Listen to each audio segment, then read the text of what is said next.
2023년 10월 18일 수요 가정예배를 하나님 앞에 드리시겠습니다. 기도하십니다. 사랑과 은혜가 충만하신 아버지 하나님, 주의 은혜와 사랑으로 오늘도 저희가 살아갑니다. 하나님이 예배하는 주의 자녀들을 사랑하시고 우리가 또한 주님께 예배드리는 것을 기쁜 마음으로 드려지게 하여 주시옵소서. 예배가 사라진 시대에 우리가 신령과 진정으로 하나님께 이 예배를 드리길 원합니다. 지금 추수의 계절입니다.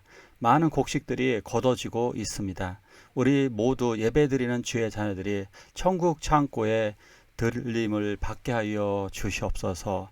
가라지는 모아져서 태워지고 결국 불에 던져지는 것처럼 우리가 열매 맺는 백성으로 살아나길 원합니다. 그래서 주님께 진정한 칭찬을 받게 하여 주시옵소서. 이 예배를 통하여 우리들의 영혼이 회복되어지게 하여 주시옵소서.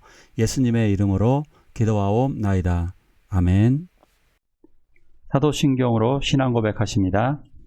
전능하사 천지를 만드신 하나님 아버지를 내가 믿사오며 그 외아들 우리 주 예수 그리스도를 믿사오니 이는 성령으로 잉태하사 동정녀 마리아에게 나시고 본디오 빌라도에게 고난받으사 십자가에 못 박혀 죽으시고 장사한 지 사흘 만에 죽은 자 가운데서 다시 살아나시며 하늘에 오르사 전능하신 하나님 우편에 앉아 계시다가 저리로서 산 자와 죽은 자를 심판하러 오시리라. 성령을 믿사오며 거룩한 공예와 성도가 서로 교통하는 것과 죄를 사하여 주시는 것과 몸이 다시 사는 것과 영원히 사는 것을 믿사옵나이다. 아멘.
우리들은 다른 사람들의 범죄를 보면 뭐 이런 생각들을 하죠. 나는 다른데, 그러니까 저 사람은 너무 심한 거 아닌가? 그러면서 다른 사람들의 죄에 대해서는 굉장히 민감하고 난폭하고, 그런데 나의 잘못에 대해서는 둔하고 그리고 관대하기까지 합니다. 자, 아모스 선지자는 지금까지 이렇게 주변 나라들의 죄악을 폭로했습니다. 두로, 다메섹, 암몬 이런데 이런 주변 지역에 있는 사람들의 이웃 나라들에 대한 죄상을 고발했습니다. 자, 그렇지만 이제부터는 본격적으로 이스라엘과 유다에 관한 죄악을 폭로하고 계십니다. 이것은 더 자세하고 확실하게 말씀하고 계십니다. 마치 우리들 눈 속에 들어있는 들보, 즉 기둥, 우리 눈 안에 들어있는 기둥이 있죠. 거대한 그 기둥, 죄악의 기둥을 통렬하게 지켜보게 하시는 것입니다. 말씀을 통해 자세히 알아가 볼게요. 이스라엘의 서너 가지 죄로 말미암아 내가 그 벌을 돌이키지 아니하리니 이는 그들이 은을 받고 의인을 팔며 신 한 켤레를 받고 가난한 자를 팔며 모든 제단 옆에서 전당 잡은 옷 위에 누우며 그들의 신전에서 벌금으로 얻은 포도주를 마심이니라. 그 당시에 이스라엘에서 벌어지고 있는 참상들이에요. 현실들. 돈이 없는 가난한 자를 팔았습니다. 노예로 팔았습니다. 가난한 자들을 노예로 팔고 그러니까 돈을 갚지 못하면 다른 데로다가 팔아버리는 거죠. 지금은 뭐 이렇진 않습니다만 우리나라도 그랬었죠. 우리나라도 불과 7, 80년 전에는 이런 일들이 비일비재했었죠. 그러니까 불과 50년 전만 해도 이런 일이 있었죠. 노름하다가 빚을 갚지 못하면 자기 딸을 팔아버리는 한국 아버지들이 있었죠.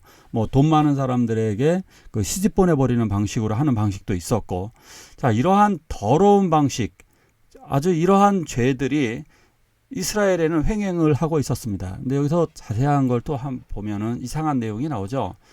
신발 한 켤레를 받고 가난한 자를 팔아버렸답니다. 신발 한 켤레.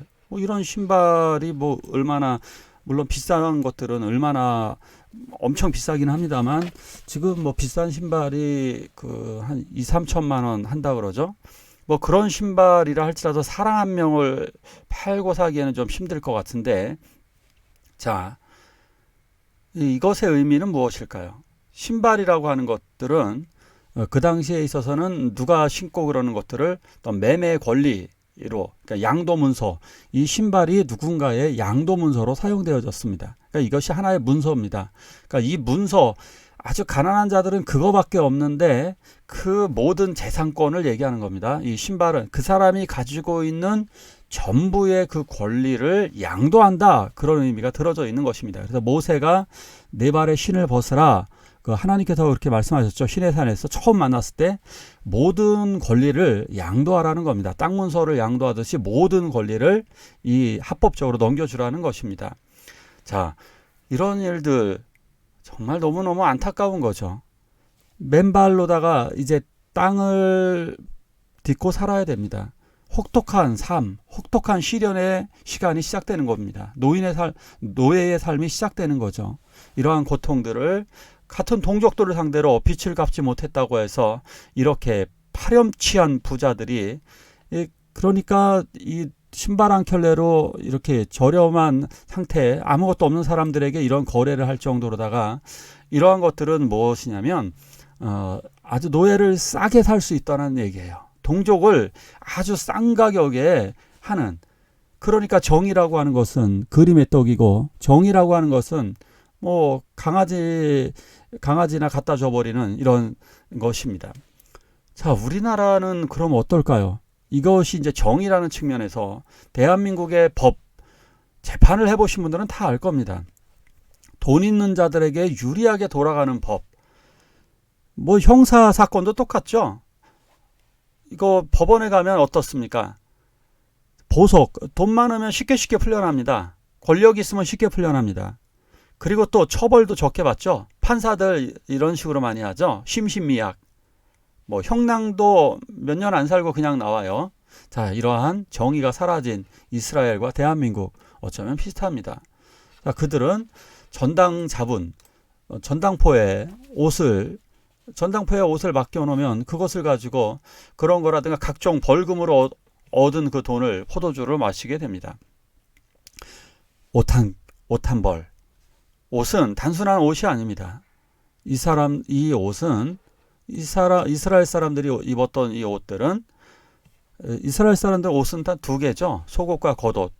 겉옷은 그 몸을 보호할 수 있는 유일한 수단입니다. 그러니까 우리들이 그 집이 있는 상태에서 빚진 것과 집이 없는 상태에서 빚지는 것은 정말 노숙자로다 전락하게 되는 거죠. 이 당시에 이렇게 옷을 전당 잡았다라고 하는 것은 전당포에 맡길 만한 것이 하나도 없었다는 얘기입니다. 이 옷 하나 남았습니다. 근데 이 옷은 한밤중에 그 추운 날에 추위를 막아낼 수 있는 유일한 수단입니다. 그렇기 때문에 이것이 없으면 추워서 얼어 죽는 겁니다. 그래서 이스라엘 사람들에게는, 가난한 사람들에게 이걸 밤에는 되돌려주고 낮에는 이걸 전당답게 되어져 있었습니다. 그런데 이 말을 무시하고 아주 뻔뻔스럽게 이러한 돈으로다가 성전 옆에서 이렇게 벌금으로 얻은 이런 것들을 가지고 자기네들은 이거로다 포도주 마시면서 향락을 누리고 있는 거예요. 이런 거로. 자, 이러한 더러운 타락의 실상이 이스라엘의 현실이었습니다. 또한 이런 일들을 벌였죠. 나실인, 하나님께 바쳐진 사람이죠. 하나님께 바쳐진 사람들로 타락시키게 만듭니다. 문화 자체가 이런 사람들을 타락시키게 만들고, 또 선지자들에게는 이렇게 말하죠. 예언하지 말아라. 그러니까 신실한 이스라엘 사람들을 타락하게 만들고, 그리고 예언을 하지 못하게 합니다. 이거 하나님의 말씀을 거부하는 이런 행동들, 지금도 현실적으로 이런 부분들이 교회 안에서도 있고 정부라든가 여러 가지 형태에서 있어지는, 선진국이라고 하는 데서 이런 일들이 특히 많이 일어나고 있죠. 이것을 현실적으로 어떻게 이야기해야 될까요? 단순하게 이런 부분도 있죠. 교회에서 좋아하는 설교가 있고 싫어하는 설교가 있어요. 좋아하는 설교는 뭘까요? 위로, 칭찬, 이러한 평안, 이런 설교는 좋은데, 헌금 설교하면 마치 이상한 설교 하시듯이 보시기도 하시는 분들이 있습니다. 충성하라, 충성 설교, 이것도 거부 반응 큽니다. 전도 설교, 이것도 싫어합니다. 그러니까 안타까운 일입니다. 전도를 가로막고 하나의 복음성 설교, 통렬한 죄를 이렇게 죄를 지적하는 이런 것도 굉장히 싫어하는 설교들 중에 하나죠. 그럼 목사님들 위축받습니다. 주의 종들은 어떻게 전하기가 힘이 듭니다. 자, 이런 부분들을 우리가 좀 깨달아야 될 것입니다. 빨리 다른 박질하는 자도 도망할 수 없으며, 강한 자도 자기 힘을 낼 수 없으며, 용사도 자기 목숨을 구할 수 없으며, 용사 가운데 그 마음이 굳센 자도 그날에는 벌거벗고 도망하리라. 여호와의 말씀이니라. 자, 지금까지 이런 더러운 죄를 이스라엘 사람들이 정말 많이 저질렀습니다. 서너 가지 죄가 훨씬 넘죠. 서너 가지 죄를 꼭 세 가지, 네 가지 죄, 이 얘기가 아닙니다. 굉장히 많다라고 하는 것을 의미하는 것입니다. 자, 이러한 결과는 결국 심판입니다. 심판을 당하게 되면 아무리 달리기를 잘하는 사람이라 할지라도 도망갈 수 없답니다. 아무리 강한 사람이라 할지라도 힘을 낼 수 없습니다. 용사라 할지라도 자기 목숨을 구할 수 없는 상황이 된다는 겁니다. 그런데 그날에 어떤 일이 벌어지느냐? 벌거벗고 도망하는 일들이 벌어지게 될 것입니다. 실제로 이스라엘 백성들은 벌거벗기고 완벽한 치욕을 당하게 되었습니다. 감옥에 가둘 경우에 이제 이렇게 하죠. 상대방을 무력하게 만드는 방법으로, 이거 각 나라의 세계적으로 독재자들이 굉장히 많이 쓰는 거죠. 각 정보기관이라든가 이런 더러운 국가에서 많이 쓰는 방식이 뭐냐면, 사람을 체포하고 나서 바로 옷을 싹 벗겨버립니다. 옷을 싹 벗겨버리면 어떻게 될까요? 아무리 권력이 있었고, 아무리 힘이 있었고, 아무리 지혜롭고, 아무리 냉정한 사람들이라 할지라도요, 무기력해지고 힘이 쭉 빠져버린답니다. 결국 아무것도 할 수 없음을 보여주게 되는 것입니다. 그날에 벌거벗고 도망하는 상황, 정말 동물처럼 전락하게 되는 겁니다. 가장 불쌍한 동물들처럼 더 이상 인간의 존재가 아니라 불쌍한 어떠한 지렁이에 도망가는 것처럼 아주 불쌍한 상황이 되고 마는 것입니다. 너희들은 뭐가 다른데? 말씀을 한 번 더 읽어볼까요? 같이 읽습니다. 내가 너에게 이르노니 너희 의가 서기관과 바리새인보다 더 낫지 못하면 결코 천국에 들어가지 못하리라. 이스라엘 사람들은 신앙적으로 보나 삶으로 보나 주변 나라들보다 더 낫다고 생각을 하고 있었습니다. 우리들은 더 낫지, 이런 생각을 했던 겁니다.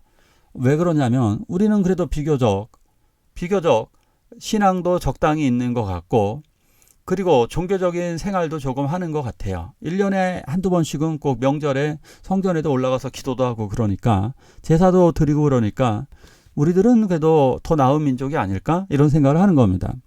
한국 사람들도 그렇죠.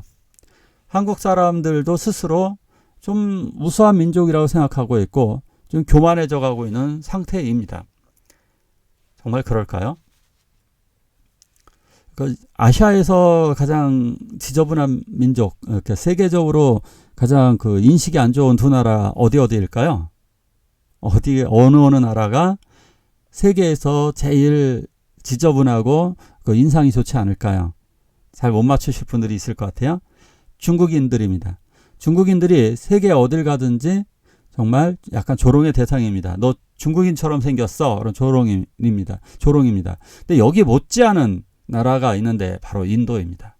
인도 사람들도 정말 좀 사람들이 싫어하는 나라들 중에 하나입니다. 뭐 유럽에서는 러시아가 그렇고요. 한 이 3개국이 그렇습니다. 근데 특별히 중국인과 인도인들은 세계적으로 전부 다 그렇습니다.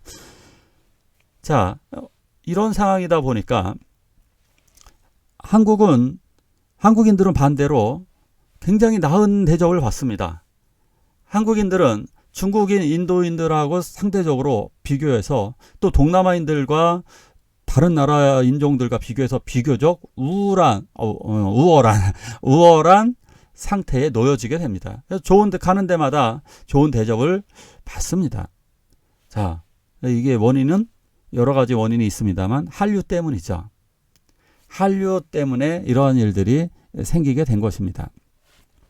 자, 그런데 진짜 한국인이 하나님이 보시기에도 그럴까요?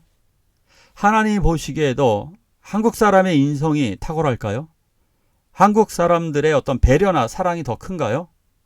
한국 사람들이 남에게 대해서 더 친절한가요? 정말 어떨까요? 한국인들의 신앙이, 자, 이거 남 얘기, 세상 사람들 얘기하지 말고 그럼 우리 같은 신앙인을 기준으로 한번 볼까요? 자, 한국 그리스도인들이 다른 나라의 그리스도인들보다 더 나을까요? 어떨까요? 자, 유럽의 신앙인들 정말 1년에 교회에 한번 갈까 말까 합니다. 자, 뭐 신앙인이라 보기도 부끄러운 수준이죠. 자, 그럼 그들은 교회도 안 간다고 우리가 비난을 하는데 그럼 그 사람들보다 인격적이고 남을 더 잘 도와줄까요? 이 부분은 절대 아니죠. 오래전에 일본 목사님이 설교 말씀 때 이런 말씀을 하시더라고요. 나는 일본의 한 명의 성도와 대한민국 100명의 성도와 바꾸지 않겠다. 왜? 그 한 명의 성도가 훨씬 더 신실하고 훨씬 더 충성하고 훨씬 더 헌신하고 있다. 이런 말씀을 하시더라고요. 진짜 그리스도인의 삶의 모험을 보이는 분들이 일본 신앙인들이다. 이렇게 이야기하더라고요. 그 말에 굉장한 충격을 받았습니다.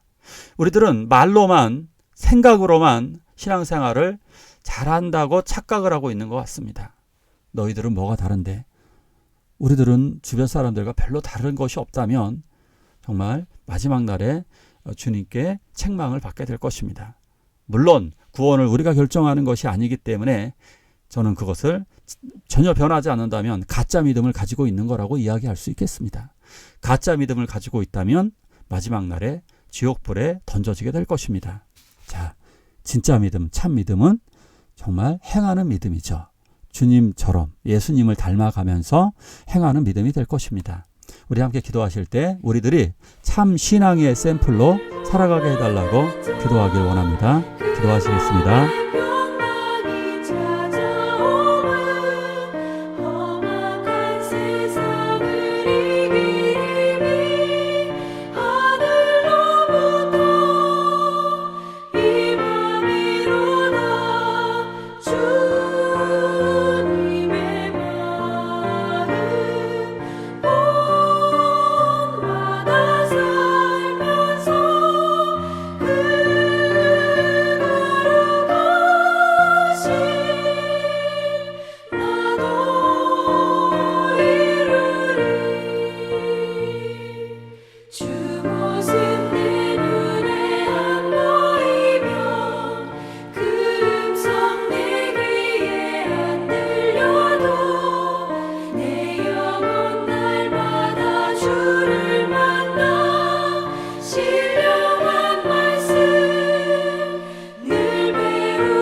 주기도문으로 예배를 마치도록 하겠습니다.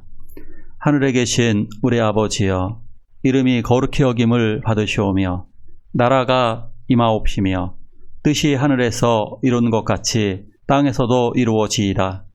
오늘날 우리에게 일용할 양식을 주옵시고 우리가 우리에게 죄지은 자를 사하여 준 것 같이 우리의 죄를 사하여 주옵시고 우리를 시험에 들게 하지 마옵시고 다만 악에서 구하옵소서. 대개 나라와 권세와 영광이 아버지께 영원히 있사옵나이다. 아멘.